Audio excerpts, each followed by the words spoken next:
ইসলামের দৃষ্টিতে লটারি ও পুরস্কারের বিধান। ইসলামের দৃষ্টিতে লটারি ও পুরস্কারের বিধান সংশ্লিষ্ট বিষয় আলোচনার জন্য আমি আপনাদের সাথে আছি মুফতি রাশিদুর রহমান। সুপ্রিয় দর্শক, একে অপরকে পুরস্কার প্রদান করা, গিফট দেওয়া, হাদিয়া দেওয়া, অথবা কেউ কোনো একটি কাজে ভালো পারফরমেন্স করলো, এজন্য তাকে উৎসাহিত করার লক্ষ্যে কিছু পুরস্কার প্রদান করা, এটি খুবই প্রশংসাযোগ্য একটি কাজ।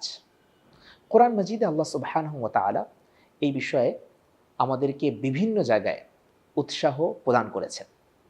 আল্লাহ সুবহানাহু ওয়া তাআলা ইরশাদ করেন, ওয়া আতু কুল্লা যী হাক্কিন হাক্কাহ, আর তোমরা প্রত্যেককে তার যেই প্রাপ্য জিনিস আছে সেটি বুঝিয়ে দাও।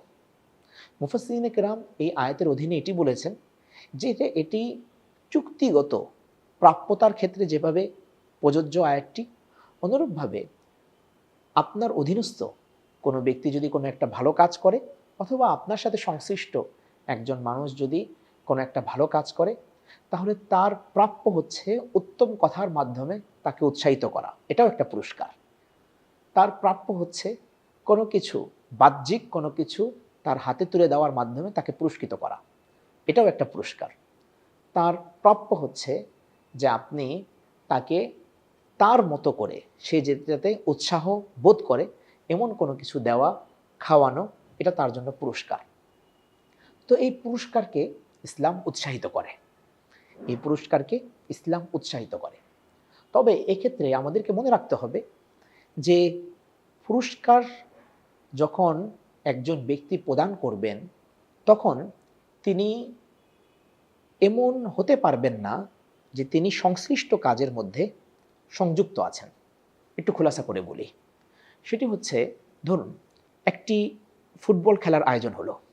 এই ফুটবল খেলার মধ্যে এই পাশে আছে 11 জন, অপর পাশে আছে হলো 11 জন, 22 জন মিলে সবাই 50 টাকা করে চাঁদা দিল এবং বলা হলো যে ব্যক্তি সর্বোচ্চ গোল করবে তাকে আমরা এই টাকাটা প্রদান করব।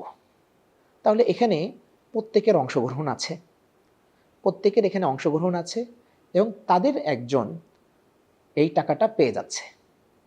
এতে করে কি হয়? এতে করে সেই একজন ব্যক্তির প্রতি একটা ঈর্ষাবোধ, অথবা একটা হিংসাবোধ, অথবা একটা খারাপ লাগা কাজ করতে পারে। বিধায় ইসলাম এটাকে এই রকমের পুরস্কারকে নিরুৎসাহিত করেছে, নিষেধ করেছে। সবাই মিলে অংশগ্রহণ করে সেখান থেকে কেবল একজনকে পুরস্কার দিতে নিষেধ করেছে। হ্যাঁ, একই কাজ, এই যে 11 আর 11, এই 22 জন মিলে খেলাধুলা করছে, এর বাইরের আরেকজন তিনি এখানে ঘোষণা করলেন যে যে সর্বোচ্চ গোল করবে, যে সবচাইতে ভালো পারফরমেন্স করবে, তাকে আমরা একটা পুরস্কার দিব। এটা পরিপূর্ণরূপে জায়েজ, এই পুরস্কার নিতে কোনো রকমের সমস্যা নেই। পুরস্কারেও আবার পার্থক্য হয়ে যায় যে যিনি পুরস্কারটা দিচ্ছেন তিনি কি তার হালাল অর্থ থেকে পুরস্কার দিচ্ছেন নাকি হারাম উপার্জন থেকে পুরস্কার দিচ্ছেন, এটিও খেয়াল রাখতে হবে। যদি তিনি হালাল অর্থ থেকে পুরস্কার দেন তাহলে তো আলহামদুলিল্লাহ ভালো, আর যদি হারাম অর্থ থেকে পুরস্কার দিতে চান তাহলে ভদ্রতার সাথে এড়িয়ে আসতে হবে, সেই পুরস্কারটি গ্রহণ করা যাবে না। একইভাবে যেই জিনিসটি পুরস্কার হিসাবে প্রদান করা হচ্ছে সেই জিনিসটি কি বৈধ কিনা, যেমন অনেক জায়গায় অবৈধ জিনিসের লেনদেন থাকে, অবৈধ জিনিস পুরস্কার হিসাবে দেওয়া হয়, যেটি গ্রহণ করা বা যেটি ব্যবহার করা, যেটি পান করা বৈধ নয়। তো এমন জিনিস পুরস্কার হিসাবে দেওয়া যেরকমভাবে বৈধ নয়, অনুরূপভাবে গ্রহণ করাও বৈধ নয়। আমরা আমাদের শিরোনামের দ্বিতীয় বিষয়ে আসি। পুরস্কারের সাথে সাথে আমাদের আরেকটি বিষয় ছিল লটারি করার বিধান কি। এই বিষয়ে কোরআন মাজিদের একটি পরিষ্কার আয়াত রয়েছে সূরাতুল মাইদার মধ্যে। আল্লাহ সুবহানাহু ওয়া তাআলা বলেছেন, ইন্নামাল খামরু ওয়াল মাইসিরু ওয়াল আনসাবু ওয়াল আজলামু রিজসুম মিন আমালিশ শাইতান। জেনে রাখো, মদ, জুয়া এবং মূর্তি পূজা, বেদী, ভাগ্য নির্ণয়কারী তীর, এগুলো হচ্ছে শয়তানের অপবিত্র কাজ। তোমরা এগুলোকে ছেড়ে দাও, তাহলেই তোমরা সফল কাম হতে পারবে। এই আয়াতের অধীনে মুফাসসিরিনে কেরাম লিখেছেন যে এখানে আল্লাহ রাব্বুল আলামিন লটারির কথা বিশেষভাবে বলেছেন। লটারির মূলত দুটি দিক। একটি হচ্ছে আপনার কোনো প্রাপ্য অথবা আপনার কোনো ছাড়ের ক্ষেত্রে লটারি করা।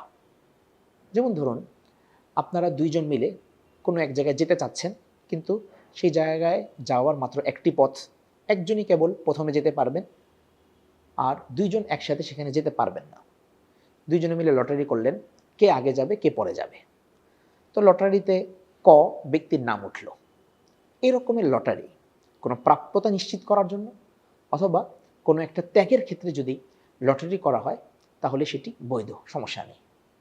পক্ষান্তরে লটারির উদ্দেশ্য যদি এরকম হয়, যেটার ছোট্ট একটা রূপ আমরা সবাই পরিচিত, 10 টাকা একজন ব্যক্তিকে দেওয়া হলো, ওই ব্যক্তি টেবিলের মধ্যে অনেক কিছু গুছিয়ে রেখেছে। কি করা হলো এরপরে, ঘড়ির মতো একটা কাঁটা সেখানে রাখা হয়, সেই কাঁটাটা ঘোরানো হয়। তো ঘোরানোর পরে দেখা যায় যে কোনো একটা ঘর ফাঁকা থাকে, কোনো একটা ঘরের ভিতরে বিস্কিট থাকে, কোনো একটা ঘরের মধ্যে অন্য কোনো কিছু থাকে। এটা ফাঁকা ঘরেও যেতে পারে, 10 টাকাওয়ালা ঘরেও যেতে পারে কাঁটা, আবার আরও কম টাকার জিনিসপত্রের দিকেও সেই ঘড়ির কাঁটাটা যেতে পারে, বা বেশির দিকেও যেতে পারে। তো এরকমের যে লটারিগুলো আছে সমাজে প্রচলিত, এগুলো জায়েজ নেই, এগুলো জুয়া হিসাবে ইসলাম কাউন্ট করেছে, এগুলো থেকে বিরত থাকতে হবে। এটা তো ছোট একটি রূপের কথা বলা হলো।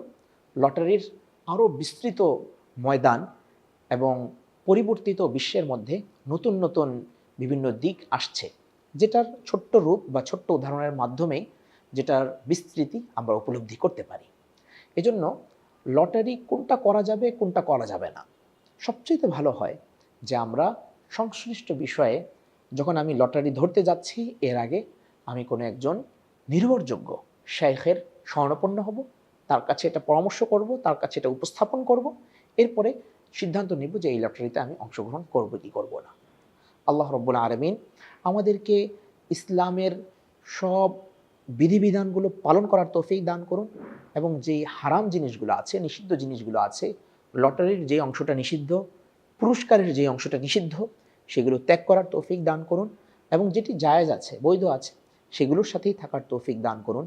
আমিন। ওয়া আখিরু দাওয়ানা আলহামদুলিল্লাহি রাব্বিল আলামিন।